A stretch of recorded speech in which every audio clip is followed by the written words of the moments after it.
চলে এসেছি বিয়েবাড়ির পরের পর্ব নিয়ে। হ্যালো এভরিওয়ান, আমি Ankita and welcome to my blog. আমি আর পিউ দুজন বসে বসে বেশ গল্প করছি। আর আমি যখন ভিডিও করছি ও নিজেই নিজেকে দেখে বলছে, এ বাবা আমাকে এত সুন্দর লাগছে, আমি তো চিনতেই পারছি না নিজেকে। তাই বলছি, হ্যাঁ আজকে তোর দিন, তোকে সুন্দর লাগবে না তো কাকে লাগবে। ওই জন্য নিজেকেই নিজেও খুব প্রেস করছিল বসে বসে, তুই সেইটা নিয়ে আমরা হাসছিলাম।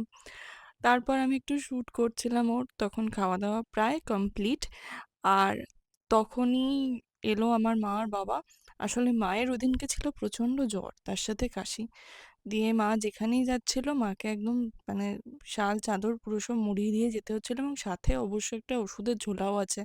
একটা পরের ক্লিপে তোমরা দেখতে পাবে। মা যেখানেই যাচ্ছে জল, ওষুধের ঝোলা পুরো হাতে করে ক্যারি করে নিয়ে যাচ্ছিল। দিয়ে তারপর যা হয় আর কি, একটু গল্পগুজব হলো। এবং ফটোশ্যুট সেটা তো ম্যান্ডেটারি, যত শরীর খারাপই থাকুক যাই থাকুক সেটা ম্যান্ডেটারি। ওই দেখো ওষুধের ঝোলা।